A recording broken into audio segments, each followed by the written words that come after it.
have also started showing signs of moderation. So maybe we want to wait a bit to see how all of this pan out before we want to start tweaking rates at the moment. I think that's what most analysts are saying, and they're saying, okay, maybe the MPC should hold on. So let's just quickly give our viewers an update that right about now the CBN Governor Godwin Emefiele is seated, and they're of course getting ready to announce the decisions reached at this particular meeting. We'll be crossing over to Abuja just about the time when he will be making the announcement. But we're still here in the studio doing our live coverage and panel discussion. So, Oluseun, listening to Oluwale there, talked about manufacturing PMI, Olawale.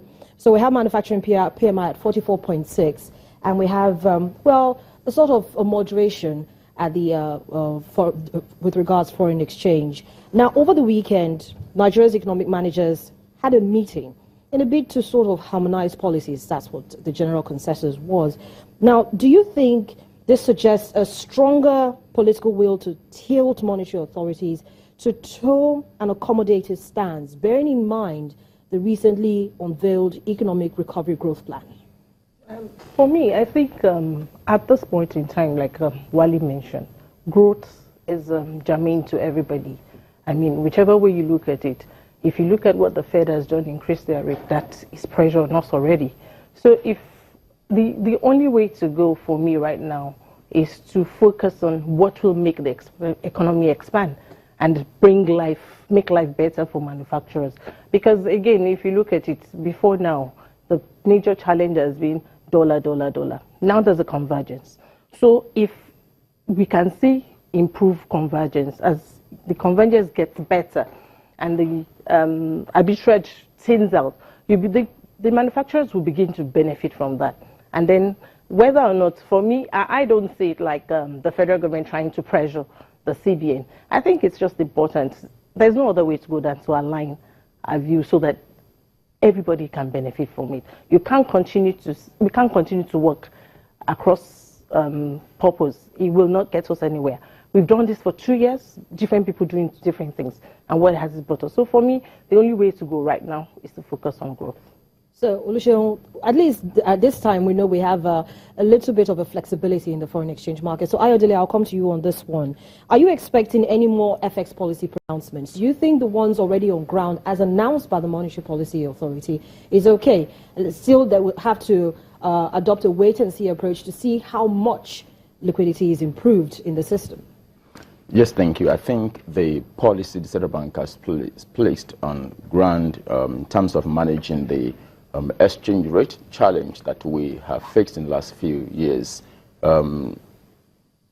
they will want to see how they can rein in some gains from there before they change it. A lot of analysts have discussed the possibility of engaging in free float. I do not share that view. If we allow the Naira to float freely at this particular time, the consequence is very high for the economy. We may be able to, if for instance, if you allow it to float and you have exchange rate at 700 or 800 or 1,000 to a Naira, what do you think will happen to inflation rate? That will skyrocket. We are not going to see the PMS price that we are managing at the current price, which of course for me needs to be adjusted given the current economic realities. Oil price at the international market and even the exchange rate. They won't be able to hold it at that level. The energy price, the electricity tariff, they won't be able to hold it at this level. Already the electricity generating companies, the electricity distribution companies are groaning about the current structure we have, and they are advocating for an increase in the tariff, which of course a lot of people are saying, no, we need to hold it at this level.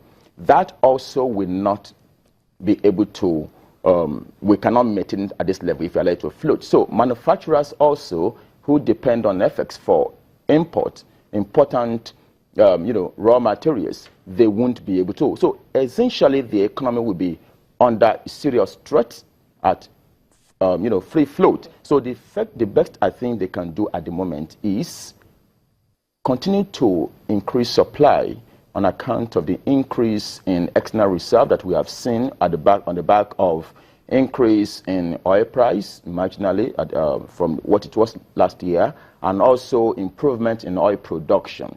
Now, so when we see that improvement, Central Bank continue to, increase supply to the market and allow that policy and allow every genuine, user of foreign exchange to have access to it, and wait a little bit and allow the policy to move.